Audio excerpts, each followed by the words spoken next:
What's up, guys? We got another game with the black pieces against Madam Butterfly 1086. They go e4 and we offer the Alekhine's defense, but they don't push e5. It's the second time they've avoided it. They just go with the very passive d3. I'm going to immediately strike in the center with d5, and now they decide to push. That's fine.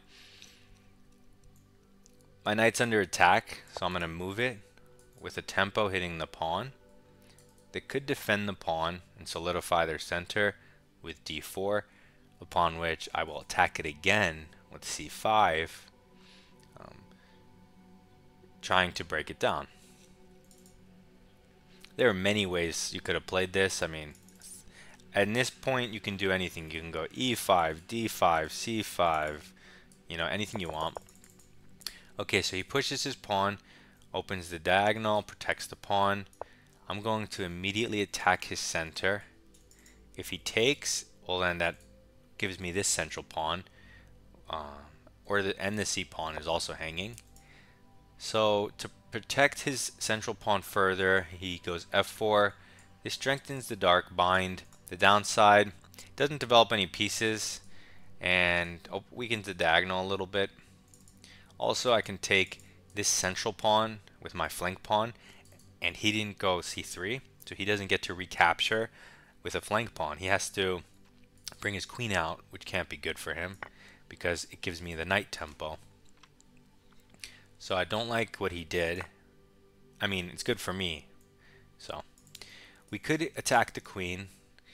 He would take this pawn though. So unless you have a concrete follow-up, maybe don't give him that pawn, right? So let's just go e6, solidify our center. And yes, this blocks our bishop in for now, but it's okay. We'll have one bad bishop for a little bit of the game. We can hit his queen with various tempi. I'm going to develop the knight because it's more natural. We know where it wants to go. The bishop has options and flexibility. And maybe the knight wants to hit up c5, so we don't want to take the square away. However, the bishop is great on this diagonal since the f-pawn moved. It's extremely weak. He moves his queen out of the attack.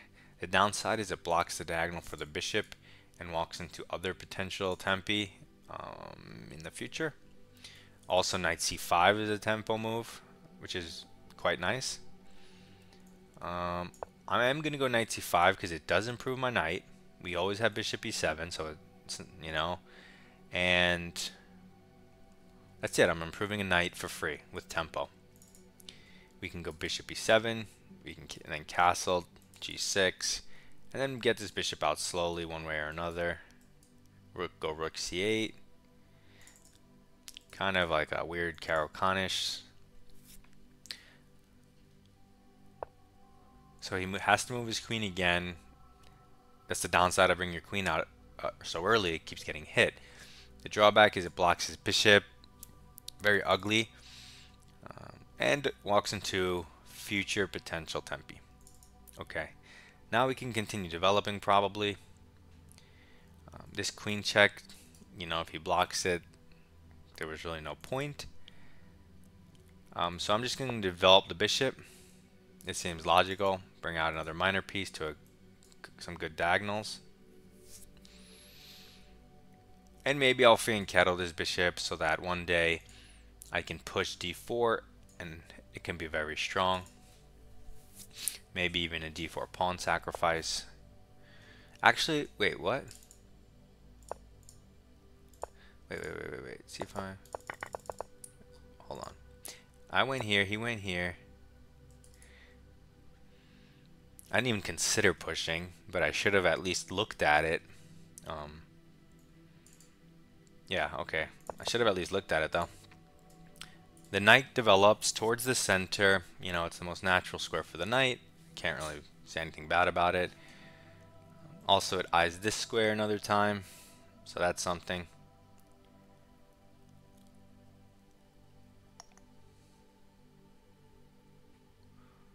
So we still want to develop. I'm just curious. Let's see. what's the best way to go about it? He wants to bring his bishop maybe here to trade, and maybe he wants to use this square for his knight at some point. But still, his bishop only has this square, or trade, or here. I might want to take away that option as a waiting move. I'm just going to do a waiting move that black in the caro-kann and many other structures almost always wants to play, because it always helps control the square. It's always very useful. And it's not like I'm not developed and I'm playing it. I have good development. So now he brings his bishop here to a much more passive square and prepares castling. That's fine. And now also I have options of, let's say, b5, because the a6 pawn supports it. And what would be the point of something like b5? Well, you can gain some space and maybe threaten b4, which hits the knight. And if the knight moves, now there's no one protecting this square, so then our knight can jump in with tempo. So that's an idea, because you could put your bishop here, but did you really improve it much? Is it worth a move? Castling, you could, but it's not necessary right now. I'm going to go with the more active b5 plan. Castling looks a little slow. He has nothing near my king. And it's safe in the center with this pawn structure. So he goes b4 so that I can't go b4. What's the drawback of this move? Well, it severely weakens these squares, right? Because it can no longer protect them.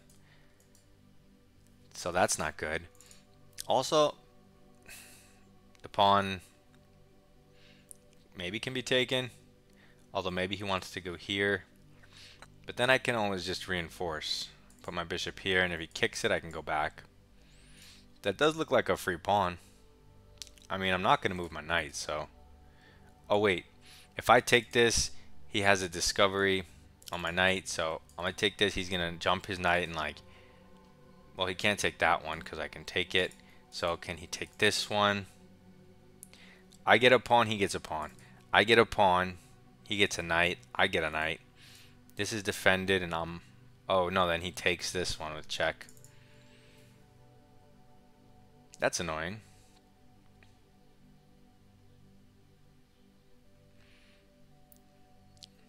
Am I calculating that right? So if I go here and he takes this,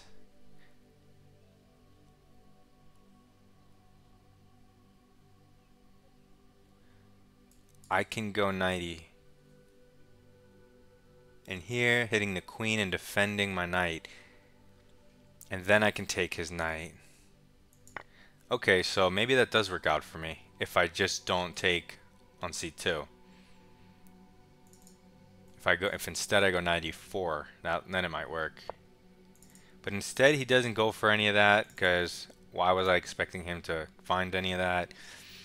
He goes a3. The threat is hitting the knight.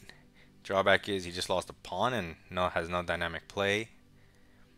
So I'm just going to bring my knight back, because I don't see a cooler square. And now I'm up a pawn, so now basically my position should be winning, you know, in a classical game or whatever, but with 4 minutes on the clock, I could easily blunder my queen.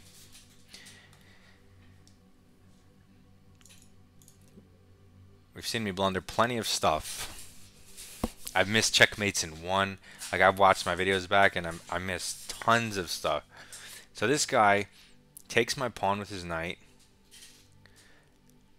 The threat is, well, he's trying to attack me on light squares. I'm going to take it because although he gets 2 pawns for the piece and this diagonal, my light squares aren't actually weak. I mean, I don't have the pawns here, so it may look weak to him, but I just put my bishop here and my light squares are perfectly fine. So I'm just going to put my bishop here, and now my light squares are perfectly fine. And the pin is off, and I have open A, B, and C files, you know, to work on. And he's down a piece. So, and because I was up a pawn, it's not even 2 pawns for the piece because I was up a pawn. So it's really 1 pawn for the piece, which makes it worse. You can't go for stuff like this unless A, I don't have a light square bishop on the board, and B, you can then apply more pressure to the pin knight with like knight in here, queen. I mean, here it doesn't work, but also putting pressure. So he took, I have to take. He's going to jump his knight in the center. What does this threaten? Threatens my bishop. Drawback is I'm up a piece. Trades are good for me. However, I'm just going to move it back to control his knight and all the jumps. And I'm the only one with a light square bishop. So now I control the light squares. I can go for a queen trade next since my rook supports it. I can castle next. So those are two logical moves. Knight in here with tempo, third logical move. So now we're looking for candidate moves, right? My opponent plays this. What does it threaten? Nothing. What's the drawback? Staring in his pawn. Who cares? That's not even a good move, right? It's also going to block his rook. He should have castled and got his rooks in the game because his bishop doesn't really have a place. Like, you don't really know what it wants to do yet. So I don't like this move from him. I'm going to go with the natural, a good-looking forcing move.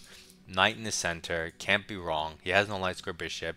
The only way to get it off the board is to trade with this knight, which has to find a way to make contact with this. Take forever. Also opens up my bishop. I also have moves like this, hitting stuff. We can again castle. Now if we go check, oh, I was gonna say we have stuff, but we don't. So he moves his queen up out of the attack. Fine. I'm just gonna castle. Hold on, let me just take a quick look. No, I'm not gonna castle. I'm gonna bring my rook over and improve it tremendously. It's more active. Castling's fine and safe, but this is definitely a more active, aggressive plan. And it's forcing because the bishop's hanging. Castling is not forcing.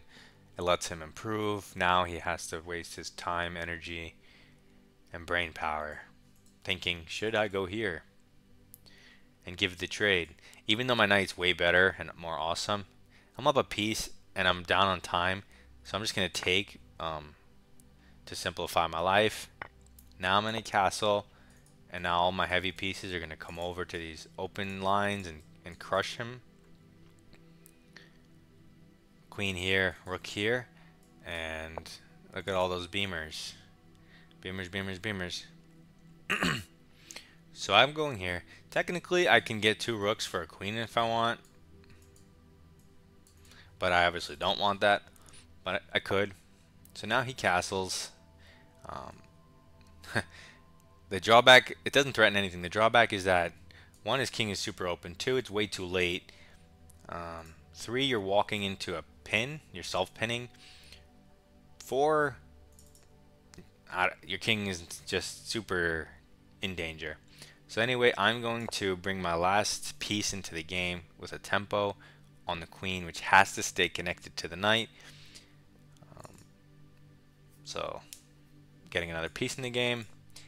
He could counter tempo my queen, but that would lose the rook because I take, he takes, I take. He has to move his queen, let's say, to one of these. So he goes to one of those to stay in contact with the knight. But this is a blunder. Why is it a blunder?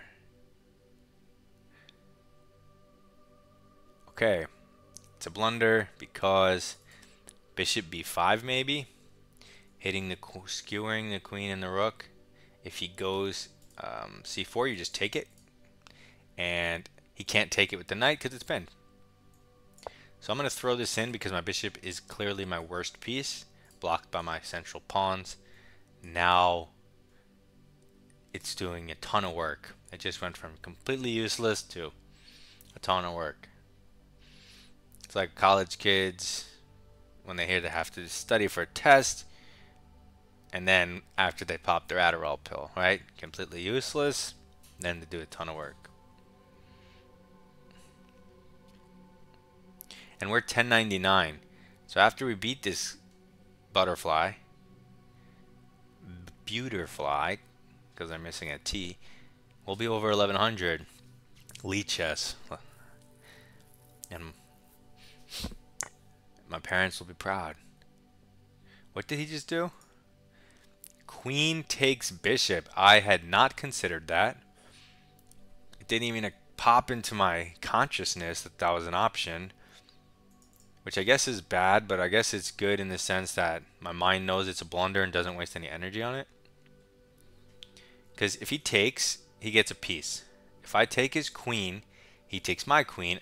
I get a piece. We're even. But I'm not going to take his queen. I'm going to take his knight. With check. And that opens a discovery on the queen. So now I win the queen. And that's a good game. Thank you, butterfly. Okay, we got another game with the black pieces. We're finally above 1100. We're facing Ruben Zambrano. 1144. Getting up there. I offer another Alekhine. Will he play e5? We do not. 3 in a row. They're afraid to play e5. I don't even know the theory, but they're afraid to play it. Knight c3. Defending the pawn that I was just attacking. Fine. I'm going to transpose into a perk, a Pirtz. He brings his other knight out. We go g6. I've never played the Alekhine. I want to try it, but they literally refuse. So white pushes e5. What does this threaten? My knight. The drawback is it's too early in the game to push e5. You need to prepare it further and develop your pieces. So the reason we put our d6 pawn here is because we want to develop the knight and we want to not have to move it in case of e5. That's in the perk. In the Alekhine, you don't care. You're inviting e5. But in the perk, you put the pawn on d6 so that when he pushes, you can take it and you don't have to move your knight. So that's what I'm going to do. So he recaptures, puts a knight in the center, but now all the dark squares in the center are open. So boom, obvious developing move. You could even call it forcing because this X-ray gives me tactics, and so he kind of has to respond. He has to make sure the knight's not going to hang in any line. So now he goes with like a light square attack and goes for this check. But the drawback of this move is, my knight's not on c6. It's not like he's pinning and applying pressure. Even then, I would just go bishop d7, no biggie. But here I have c6, right? And when I go here, if he sacks a piece, I can take back either way, and he's stifled. So I'm going to go c6 because it comes with tempo. It opens up a diagonal for my queen. It controls the light squares. And it controls a central light square for his knight jump. So he retreats. And now is a great time to castle and unpin this pawn and get out of any possible threats and danger white could come up with. So white just goes d4. This opens up the diagonal for the bishop. It also now protects the knight. That's fine. So now we can continue developing.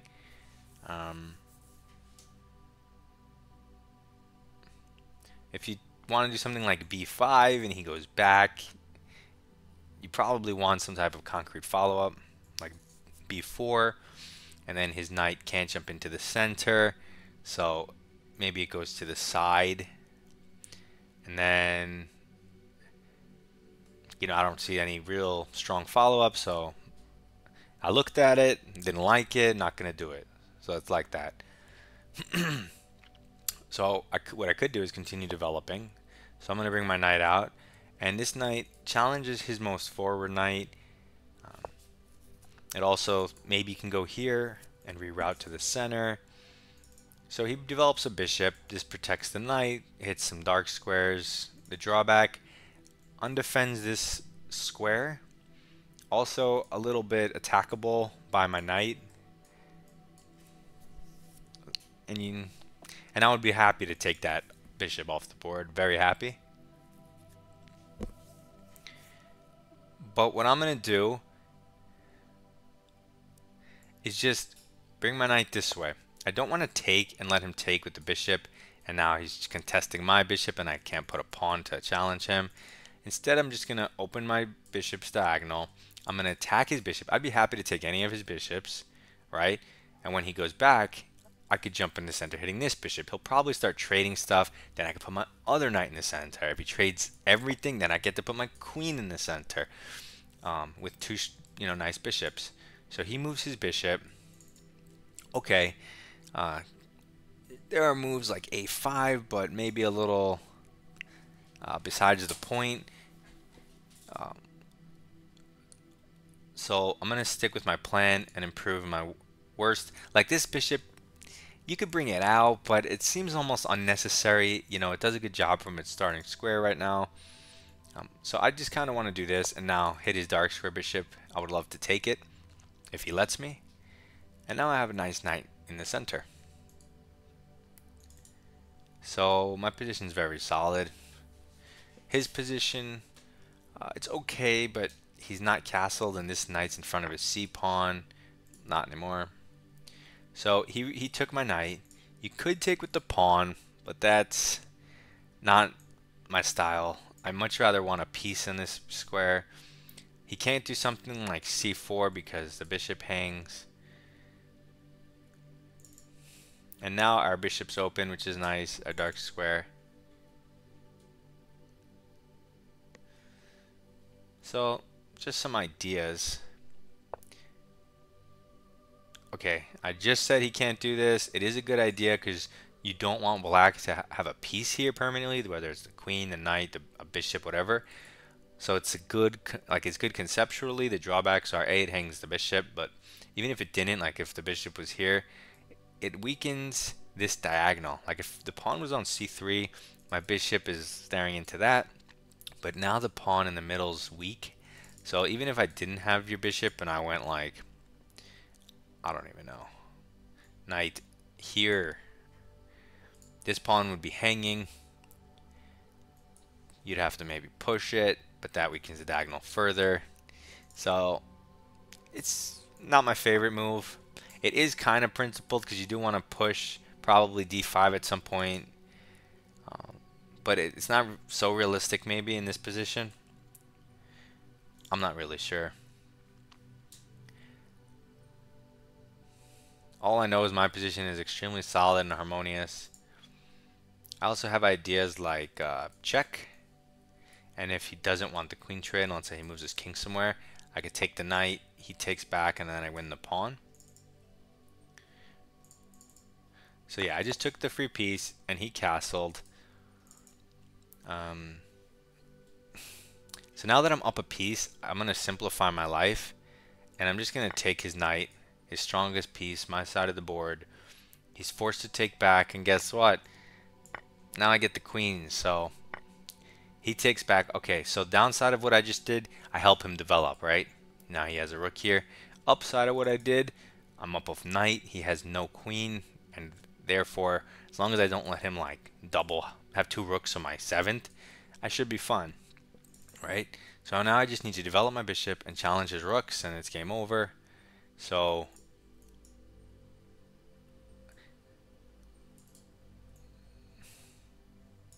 I'm going to put my bishop here and then maybe my knight here. Although my bishop's kind of precarious, maybe I'll have to play g5 to give it a square backwards. But mostly I just wanted to move my bishop out for this reason. You could give a check here, you could give a check here. But then you have to worry about getting trapped. So like check, king over. This check doesn't work maybe because of f3.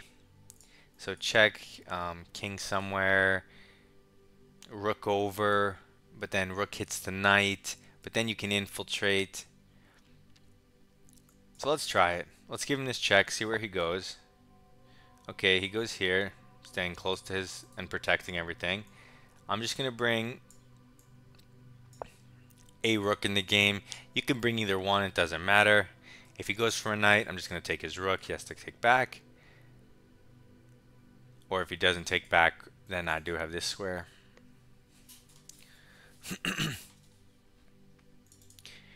If he ever pushes 2, that'll open up this diagonal. So he goes for the knight, but now I just take the rook. And the thing is, now it's not trapped. It would be trapped with a rook here, but since that's a bishop, I can go back to this dark square And since his bishop's a light bishop, it can never take it. So this is an outpost because it can't be kicked by pawns. So we can solidify it with a move like c5 at some point, and it's basically unassailable and a super strong piece. Instead, he goes and attacks our bishop. Drawback is it's just a waste of time. You know, pawn moves aren't gonna do it. You need to move your pieces in chess. So now I just go to a better square, and it comes with a threat, and my bishop is defended by a pawn on an outpost in between. Like, it's invulnerable. It's a super strong piece. So he improves his rook, protects the pawn, protects this pawn, and attacks my knight. So that's pretty cool. I'm going to improve my last piece, and it comes with defending the knight. So very harmonious. It does a bunch of things. I was going to move it there anyway, but now it also addresses his move. And you can never just put your pieces on natural looking squares without looking at your opponent's moves, because everything your opponent does should change your move. If it's not changing your move, then you're not looking at how their moves adjust the landscape every turn.